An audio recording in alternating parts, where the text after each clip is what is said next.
2020년 신년 주일 예배를 드리게 해주신 주님을 찬송하며 감사를 드립니다. 새해에도 하나님의 말씀 가운데 귀한 복을 누리시는 우리 온 성도님들 되시기를 주님의 이름으로 축원합니다.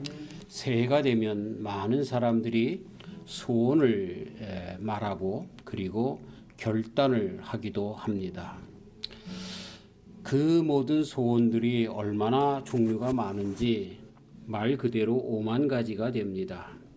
그러나 사실 따지고 보면 우리의 삶에 있어서 필요한 소원은 또 우리가 가져야 할 그러한 그 마음속의 결단은 그저 중요한 것 한두 가지만 있으면 되는 것이 아닌가 싶습니다. 독일에서 같이 신앙생활하고 있으시던 권사님이 암병동의 간원으로 있으셨는데 어느 날 그는 많은 염려와 근심과 걱정을 가지고 그 병동에 들어가서 간원으로서의 그런 소임을 다하고 있었습니다. 근데 암병으로 죽을 날을 기다리는 한 환자가 그 권사님에게 질문한 것이었습니다. 리타는 소원이 뭐야? 라고 물어봅니다. 이 권사님은 아드님이 한국에 있었고 또 많은 그러한 그 삶에 필요한 것들이 있어서 그 마음속에 소원을 5만 가지를 생각하고 무엇부터 말할까 이렇게 이야기를 준비하고 있는 동안에 그 암 환자가 이야기합니다. 그렇게 소원이 많은 리타가 부럽네. 나는 한 가지 소원밖에 없어. 곧 사는 거야. 살고 싶어. 이 암 환자의 소원이 가장 귀중한 소원이 아닐까, 절규가 아닐까 하는 그런 생각을 해봅니다. 어느 순간에 사람들은 그러한 산다라고 하는 것이 어느 정도 확정되어지면 그 모든 삶의 기간이 남아있으면 5만 가지의 소원을 갖고 살아가는 것 같습니다. 다시 한번 우리 인생에 진실이 필요한 소원은 한두 개가 고작이다라고 하는 생각을 새해 첫 두에 생각을 하게 되는 것입니다. 성경에서 우리에게 말씀해 주시는 것은 너희는 먼저 그의 나라와 그의 의를 구하라 라고 하는 그런 말씀을 해주고 계시면서 우리 삶에서 제일 먼저 중요하게 해야 할 것이 벌써 먼저라고 하는 그래서 그의 나라와 의를 구하는 것임을 가르쳐주고 있습니다. 아마도 우리의 삶 속에 많은 소원이 있을 수 있지만 그런 가운데서 소원의 우선순위가 있음을 우리 예수님께서 가르쳐 주시고 계시는 것이지요. 살아가는 동안 필요한 것이 있고 그것이 우리의 소원이 되곤 하지만 그러나 진실한 소원이 있음을 우리 예수님은 말씀해 주고 있는 것입니다. 그 소원은 하늘과 땅에서의 모든 소원을 통틀어 한 번에 이루어 주시는 그러한 소원인 것이죠. 그 소원이 만족되어질 때 진정한 만족과 행복이 이 땅에서 그리고 하늘나라에서 영원토록 있게 되어지는 소원인 것입니다. 자, 사랑하는 성도 여러분, 2020년 새해에 우리의 소원이 무엇이 되어야 할까 저와 함께 찾아 나서기를 바랍니다. 새해 첫 두가 되면 많은 사람들이 나름대로의 인생에 대한 그런 방향을 찾고자 많은 위인들의 이야기를 하는데 제가 첫 해의 그 새벽에 SNS에서 대한 글이 빌 게이츠라고 하는 사람의 글이었습니다. 그리고 이것이 많은 사람들에게 감명을 준다라고 그렇게 나온 글이었습니다. 그 중에서 첫 두만 제가 여기에 인용을 해봅니다. 태어나서 가난한 건 당신의 잘못이 아니지만 죽을 때도 가난한 건 당신의 잘못이다. 화목하지 않은 가정에서 태어난 건 죄가 아니지만 당신의 가정이 화목하지 않는 건 당신의 잘못이다. 실수는 누구나 한 번쯤, 아니 여러 번, 수백, 수천 번 할 수 있다. 그러나 같은 실수를 반복하면 그건 못난 사람이다. 등등의 이러한 내용의 글입니다. 많은 사람들에게 감명을 주고 고개를 그렇게 맞다라고 껐덕껐덕하게 하는 그러한 문구이고, 그래, 그런 말처럼 빌 게이츠는 정말 행복한 삶을 사는구나, 이렇게 단언할 수 있을 그러한 그의 말인 것입니다. 그러나 그렇게 생각을 하는, 그래서 그 일을 이루는 인생이 얼마나 되는가라고 하는 것도 한번 생각을 해보고, 새해에는 이렇게 빌 게이츠처럼 태어나서 가난한 건 당신의 잘못이 아니지만 죽을 때도 가난한 건 당신의 잘못이다, 이런 이야기처럼 새해는 돈도 많이 벌리라, 가난하지 않으리라, 화목하리라, 실수를 피하리라, 이런 마음속에 결단을 하면서 좋은 결론을 맺기를 바랍니다마는, 그러나 수백 수천 번 실수를 할 수 있는 것이다 라고 이야기한 것처럼 인생이 그렇게 호락호락하지 않은 것을 우리는 또한 알 수가 있습니다. 성경에 나오는 인생에 하는 모든 일들, 하나님과 대항해서 우리 인생이 행복해져 보려고 했던 가장 큰 일이 바벨탑 사건입니다. 그래서 탑을 쌓고 쌓아서 하나님이 계신 곳까지 쌓으면 우리 인생이 그렇게 이루어내면, 그러면 우리 인생은 행복할 거야, 하나님 없이도 행복할 거야 라고 생각을 하면서 그런 일들을 이루어내었지만, 그렇게 하려고 시도하였지만 결론에 가서 말 그대로 바벨, 흐트러지는, 혼돈되어지는 그런 인생을, 그런 세계를 만들어 버리고 말았던 것 우리는 잘 압니다. 그리스 신화는 그냥 신화일 뿐이라고 접어들 수도 있겠지만, 그러나 그 신화는 우리 인생살이를, 그 인생살이의 수수께끼를 풀려고 하는 한 그러한 노력이라고, 시도라고 그렇게 생각할 수 있습니다. 거기에 인생에 대한 한 묘사가 나오는데 바로 시지푸스라고 하는 그러한 신에 대한 모습인 것입니다. 시지푸스는 제우스의 징벌을 받아서 평생 동안, 신이기 때문에 죽을 수가 없겠죠. 어쨌든 계속되어서 산 꼭대기로 바위돌을 옮겨내고, 그리고 그 산 꼭대기에 옮긴 그 바위돌이 다시 굴러 내려오면 밑으로 내려와서 또 그 바위돌을 산 꼭대기로 올리는 그러한 벌을 받게 되었습니다.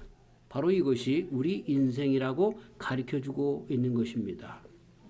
알베르트 까뮈는 그 시지푸스의 이 신화에서의 모습을 그렇게 해석을 하면서 인생의 불합리성을 깨닫는 시지푸스 상이 인간상이라고, 그리고 인생이 무엇인가라고 하는 것을 깨닫는 사람들은 바로 인생은 시지푸스의 그런 것과 같다라고 그렇게 까뮈는 해석을 하고 있는 것입니다. 그런 것을 깨닫는 인생은 세 가지 반응이 나타나는데, 첫 번째는 아무런 인생의 그러한 뭐라고 할까요? 인생의 보람, 그런 결과를 볼 수 없기 때문에 허무에 빠져 자살하던가, 두 번째로 초월적인 신에게 오히려 귀의해서 희망을 가지려고 하는 사람들이 생기거나, 또 한 부류의 사람들은 부조리한 사회에 끝까지 싸우려고 하는 그러한 전투적인 자세로 살아간다라고 시지푸스의 삶을 사는 인생을 그렇게 표현하고 있습니다. 이런 모든 일들을 우리는 보면서 이 까뮈의 해석에서도 보는 것처럼 느낌이 오는 것은, 우리 인생이라고 하는 것은 처절한 싸움의 연속, 죽을 때까지 싸움의 연속이구나, 토인비가 얘기하는 것처럼 도전과 응전의 연속이구나 라고 하는 것을 깨달아 알 수가 있는 것입니다. 그러면서 이 시지푸스가 꼭대기까지 올려놓으면 다시 그 바위가 굴러 떨어지는 것처럼 많은 사람들이 바벨탑을 쌓지만 끝내는 혼돈으로 끝나버리는 것처럼 인생은 끝내 허무한 것이구나 라고 하는 것으로 그 결론을 낼 수 있는 그런 느낌을 받게 되는 것이죠. 성경에서 인생론을 보게 되면 특별히 구약에서 하나님께서 만드신 에덴 동산에서 아담과 이브는 하나님의 법도와 명령을 지어버리고 끝내 에덴에서 쫓겨남을 당합니다. 하나님께 선택을 받았던 사울 왕은 끝내 그의 교만과 백성에 대한 눈치봄 등으로 하나님의 선택에서 침을 당해 다윗에게 그 왕권을 넘겨주는 그런 일을 당하는 것을 보게 됩니다. 모세를 통해서 가나안 땅에 정착한 그런 이스라엘 백성들은 끝내 아스루와 바벨론의 포로 당하면서 완전히 산산조각 그렇게 허무하게 무너진 바벨탑의 모습 그리고 시지푸스의 모습으로 나타나게 되는 것을 보게 됩니다. 신약에서도 예수님께서는 인생에 대하여 많은 것들을 이야기하면서 어리석은 부자를 그렇게 예를 듭니다. 누가복음 12장 16절 이하에 보면 이렇게 부자가 돈이 많아서 이렇게 많은 창고를 짓고 내 배를 두드리면서 내 영혼아 편안하자라고 이야기할 즈음에 그 영혼을 데려가면 무슨 소용이 있겠느냐 이런 말씀으로 우리 인생의 어리석음에 대하여 책망하고 있으시죠. 그리고 야고보서 4장에서 야고보 장로님은 어리석은 상인에 대하여 또한 이야기하고 있는 것입니다. 이런 모든 성경에서나 신화에서나 그리고 삶의 모든 사람들에 의해서 이구동성으로 모아지는 총체적인 인생론이라고 하는 것은 영, 혼, 육의 모든 부분에서 이룩할 수 없는 존재임을 가르쳐주고 있습니다. 올라서면 타락의 길로 나아가는 존재인 것을 가르쳐주고 있습니다. 어떤 때는 자만이나 교만 또는 풍요하지 않은 또 중요하지 않은 것에 대한 인생의 목표, 목적을 삼는 그런 것에서 오는 끝내 이룬 것 같지만 허무한 것으로 실망과 낙담으로 점철되어지고 결론되어지는 그러한 것이 총체적 인생론이라고 하는 것입니다. 우리는 소원을 진정한 소원을 찾아 나서야 하는 것입니다. 그런데 이런 말씀 가운데 우리가 진정한 소원을 찾기 전에 이런 세상의 모든 진정한 소원을 이루기 위하여 노력한 일들을 보면 허무 가운데 실망과 낙담으로 끝날 수밖에 없음을 가르쳐주고 있습니다. 그래서 새해를 시작하면서 우리는 진정한 소원을 찾아내어야 할 것입니다. 다시는 넘어지고 또 쓰러지고 잊어버리는 허무한 그래서 실망과 낙담으로 한 해를 끝나는 그러한 그 어떤 것을 찾기 위하여 소원으로 삼고 나가는 인생이 아니라 정말로 중요한 그것을 찾아가야 할 것입니다. 저는 오늘 말씀의 제목을 새해 단 한 가지 소원이라고 그렇게 말씀의 제목을 붙여 봤습니다. 단 한 가지 소원만 우리들에게 있으면 되는 것입니다. 자, 인생에 승리한 성자들에게서부터 우리의 신앙의 선배들에게서부터 먼저 그들의 목소리를 들어봅니다. 여호수아는 오늘 봉독한 말씀 가운데 나와 내 집은 여호와만 섬기리라 라고 여호수아서 24장 15절에서 그렇게 고백하고 있는 것입니다. 다윗이 죽어가면서 솔로몬에게 당신의 모든 삶을 축약한 그 유언을 솔로몬에게 유언합니다. 내 하나님 여호와의 명을 지켜 그 길로 행하여 그 율법 법률과 계명과 율례와 증거를 모세 율법에 기록된 대로 지켜라. 이것이 다윗이 일평생 갖고 있는 가장 중요한 것, 그래서 유언으로 솔로몬에게 남겨준 그러한 말씀이었던 것입니다.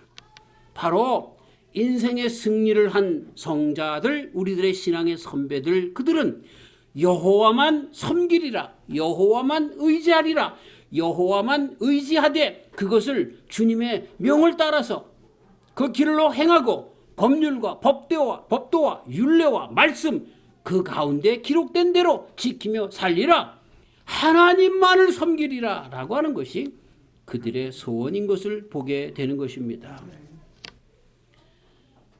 요한계시록의 7교회에 대하여 주님께서 말씀하실 때에 꾸중을 들은 5교회의 특징은 처음 출발이 어땠든 간에 하나님을 잃어버린, 처음 사랑을 잃어버린 에베소 교회의 말씀과 같이 하나님이 없음을 지적해주고 있습니다.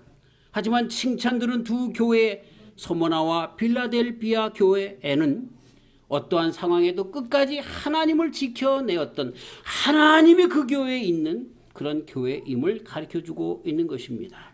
곧 하나님께서 있는 것이 우리의 성공한 인생이요, 끝내 정말 모든 것이 충족된 그러한 삶이 되었다라고 하는 말씀인 것이죠. 그래서 우리가 이제 찾아낸 결론적인 한 가지 소원, 우리가 가져야 할 2020년 한 가지 소원이 있다라고 하면 오직 하나님만 의지하리라 라고 하는 것이 우리의 소원이 되어야 한다라고 하는 것입니다. 왜 그렇습니까? 이것만 가지고도 오랜 시간 이야기해야 하겠지만 간단하게 하나님 그분만이 창조주이시기 때문에 그렇습니다. 그분이 우리의 삶의 근원이시고 실마리이시고 진리와 길과 생명이 되십니다. 그분 없이는 우리의 삶이 허무합니다. 그분 없이는 우리의 삶의 길이 혼돈 가운데 나아갈 수밖에 없는 것입니다. 마치 바벨탑을 쌓으려고 했던 인생처럼 말이지요. 그분은 나의 아빠, 아버지가 되셔서 우리가 온전히 일생 가운데 의지할 분이 되시기 때문에 우리는 올해도 단 한 가지 소원으로 나는 나와 내 집은 여호와 하나님만을 섬기리라, 의지하리라, 믿으리라 이렇게 결단하며 소원으로 삼고 나가야 할 것입니다. 송구영신 예배를 드리면서 새해에 우리에게 주신 말씀이 있습니다. 이사야서 43장 18절부터 21절 말씀입니다. 제가 다시 한번 봉독합니다. 너희는 이전 일을 기억하지 말며 옛적 일을 생각하지 말라. 보라, 내가 새 일을 행하리니 이제 나타낼 것이라. 너희가 그것을 알지 못하겠느냐? 정령이 내가 광야의 길과 사망의 강을 내리니 장차 들짐승 곧 시랑과 및 타조도 나를 존경할 것은 내가 광야의 물들을 사막의 강들을 내어 내 백성 나의 택한 자로 마시게 할 것임이라. 이 백성은 내가 나를 위하여 지었나니 나의 찬송을 부르게 하려 함이니라 하신 말씀인 것입니다. 이 말씀은 정말로 귀중한 말씀입니다. 우리가 2020년을 살면서, 아니 남은 여생을 살면서 늘 되뇌어야 할 그런 말씀인 것입니다. 어떠한 상황 가운데 있다 할지라도 이전 일을 기억하지 말라 하십니다. 마치 여호수아 서에서 이 가나안 땅에 들어가려고 하는 이스라엘 백성들에게 이전의 모든 것들, 정말 강 저편에서 애굽에서 섬기던 모든 것들을 다 버리고 라고 말씀하신 것처럼 그렇게 살아갈 우리들에게 이전 것들을 기억하지 말고 버리라고, 그리고 버린 자들에게 이제는 하나님께서 하신다라고 말씀하시기에 하나님만을 의지하라고 가르쳐 주시는 말씀인 것이죠. 이 말씀이 힘이 되는 이유가 있습니다. 우리가 이야기하는 앞에 모든 소원을 가졌지만 이루지 못한 사람들의 특징은 우리가 하려고 했습니다. 이 말씀은 우리가 아닙니다. 그러나 하나님이십니다. 하나님이 하신다는 겁니다. 우리의 아빠 아버지 되시는 전능하신 하나님께서 이 일을 이루신다라고 말씀해 주시는 말씀이기 때문에 귀한 겁니다. 약속하시면 그 약속을 이루시는 주님께서 우리에게 주신 말씀이기 때문에 귀한 것입니다. 근데 그 분이 뭐라고 약속하십니까? 광야에 길을 내신답니다. 우리의 인생이 광야 길 아닙니까? 마치 이스라엘 백성이 애굽을 떠나서 광야로 들어서게 했던 40년 광야와 같은 인생길이 아닙니까? 그런데 하나님께서 약속하시길 그 광야와 같은 인생길에 길을 내시겠다라고, 그래서 가나안으로 가시는 그 길을 보이시겠다라고 말씀하셨고, 그렇게 하나님께서 이스라엘 백성들을 인도하셨고, 또 지금도 하나님의 백성들을 인도하신다고 말씀 주신 것입니다. 어디 그것뿐입니까? 사막에 강을 내신다라고. 사막이 어떤 곳입니까? 물이 없는 곳입니다. 그렇기 때문에 사막입니다. 그런데 그 사막에 강을 내신다라고 말씀하고 있는 것입니다. 풍요를 약속해 주시는 것입니다. 우리들에게 살 길을 주시는 그러한 하나님의 약속인 것입니다. 삭막하고 황량한 인생에 풍요로움을 주시겠다라고 약속해 주신 그런 약속인 것입니다. 누구에게? 이스라엘 백성에게, 영적인 아브라함의 족속들에게 오늘도 주시겠다라고 말씀해 주시는 것입니다. 우리가 아니라 하나님께서 내가 보라 내가 새 일을 행하리니, 누가? 우리가 새 일을 행하겠습니다, 결단하겠습니다가 아니라 하나님께서 그 일을 행하겠다라고 말씀해 주시고 계십니다. 아멘. 그래서 하나님께서 우리들에게 하시고 싶은 것, 바라고 있는 것 하나가 있는데, 우리에게 그것을 보고 찬송이 흘러나오게끔 그렇게만 하시도록 하시겠다라고 약속해 주고 있는 것입니다. 아멘. 사랑의 하나님을 의지하는 사랑하시는 성도 여러분, 새해에 우리 한 가지 소원만 가지시기를 주님의 이름으로 축원합니다. 아멘. 그리고 이렇게 기도하십시다. 주 하나님, 금년에도 하나님만을 믿고 의지하게 하옵소서. 우리의 모든 다른 소원은 허탄한 것뿐입니다. 오직 주님 안에 모든 것이 있사옵나이다. 주님만 섬기겠습니다. 이렇게 기도하는 저와 우리 성도님들 되시기를 주님의 이름으로 축원합니다. 새해 계속 가도록 우리의 찬송은 내 구주 예수님을 더욱 사랑, 내 평생의 소원 우리 주님을 더 알기 원하는 것, 이런 찬송이 떠나지 않게 되어서 하나님만을 섬기는 자들에게 주시는 복을 받는 귀한 저와 우리 성도님들 다 되시기를 주님의 이름으로 축원합니다. 하나님 아버지 감사합니다. 새해에 우리의 진정한 소원을 발견하게 말씀 주셔서 감사합니다. 다르게 이것저것 소원을 갖는 많은 5만 가지의 소원이 인생으로 살아가며 우리에게 있을 수 있겠지만, 그러나 주님, 우리는 진정 한두 가지 소원만 있으면 그것으로 다 만족한 것입니다.